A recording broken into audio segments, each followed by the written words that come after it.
नमस्कार, स्वागत है आपका। मैं हूं संतोष कुमार पार्थ। इस वक्त हमारे साथ हैं भरत कुमार साहू सर। आपको हम बता दें कि हिलसा में अब मुख्य पार्षद का जो चुनाव होगा और उप मुख्य पार्षद और मुख्य पार्षद का वो डायरेक्ट जनता वोट करेगी। इसी पर बातचीत करेंगे। कई सवाल हैं इनसे, लेकिन पहले इस पर बताइए सर, इस बार चुनाव हो रहा है, क्या कहेंगे? चुनाव हो रहा है, ये डायरेक्ट चुनाव है। इसका स्वागत करते हैं, बहुत अच्छी बात है जो कि जनता के बीच से जुड़कर आएंगे। और जो जनता के बीच से जुड़कर आएंगे तो उम्मीद जो जनप्रतिनिधि होंगे उनको सेवा भाव रखना होगा। जहाँ तक जानकारी है, आप भी चुनाव लड़ने की घोषणा कर रहे हैं, बाज़ारों में चर्चाएं चल रही है। चर्चा चल रही है, अगर सेवा का अवसर जनता देती है तो चुनाव लड़ेंगे। और ख़ास करके मैं इस पर अभी थोड़ी टाइमिंग है। मैं तो वर्क के अनुसार पहले पिछले 25 साल से सेवारत कार्य कर रहा हूँ। सेवा करना मेरा धर्म है, कर्म है। और इसके साथ साथ चुनाव जब आई है तो जनता अगर सपोर्ट करती है, क्योंकि जनता के बल पे जब भी हो तो समाज से भी चुनाव जीत सकते हैं। जानना चाहेंगे सर कि जो चुनाव जैसे कि एमएलसी, विधायक या नीति का चुनाव पार्टी लेवल पर होता है, ये भी अगर पार्टी लेवल पर हो तो क्या विकास नगर परिषद का ज़्यादा होगा या ऐसे ही ठीक है? निश्चित ज़्यादा होगा। संगठन से कोई भी यानी कि सेवा चलती है जो विशेष रूप से चलती है। संगठन में बहुत सारे ऐसे लोग होते हैं जो मान लिया यहाँ नगर परिषद में कोई मुख्य पार्षद बन के गए, उनके पास अनुभव का कमी है, तो कम से कम जो संगठन चल रही है, जैसे राजनीतिक पार्टी की बात की है तो राजनीतिक पार्टी जो बहुत सारे जो चल रहे हैं है ना, वो देश लेवल का, स्टेट लेवल का जो कार्यरत हैं, वहाँ बहुत सारे लीडर हैं, वरिष्ठ लीडर होते हैं।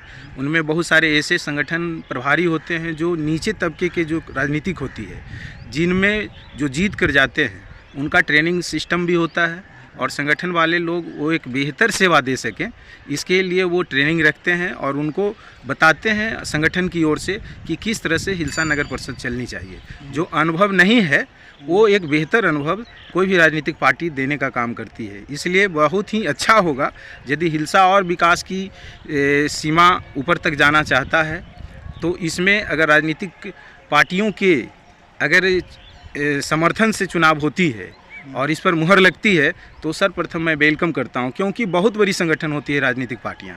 और अकेले अगर कोई सोशल होते हैं जिनके पास अनुभव की कमी होती है, जनता कभी मिस करती है और उनको मुख्य पार्षद बना देता है। बहुत सारी ऐसे अनुभव जो नगर परिषद में उनको समझ में नहीं आता है, समय बीत जाता है। और जब समय बीत जाता है तो उस 5 वर्ष को मेंटेन करने के लिए बहुत मुकाम यानी संघर्ष करना पड़ता है, खास करके समाज सेवियों को।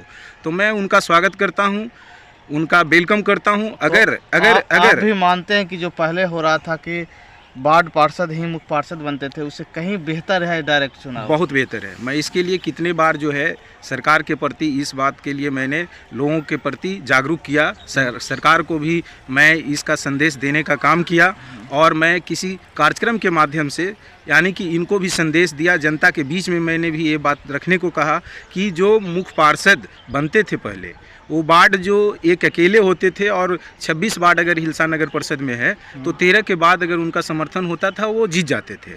लेकिन अब वो बात नहीं है। एक हिलसा नगर परिषद की बहुत बड़ी चुनाव है जिसमें जनता के बीच सेवा भाव लेकर आएंगे, तब हम उम्मीद करते हैं कि वो अच्छी एक कुर्सी जो मुख्य पार्षद की कुर्सी है उस पर वो जा सकते हैं। हिलसा में चुनाव को लेकर क्या पहल भी दिखाई दे रहा है? जगह जगह पर चर्चाएं पहल की जहाँ तक बात है, जो हम उम्मीद करते हैं कि जो इसमें पहले इस तरह से इच्छा जाहिर नहीं करते थे जनसेवा का, अब उम्मीद हम करते हैं कि बहुत सारे ऐसे लोग हैं जो धन से भी मजबूत हैं और वो अपनी कर्म बनाने के उद्देश्य से एक दूसरे से जुड़ने का काम कर रहे हैं।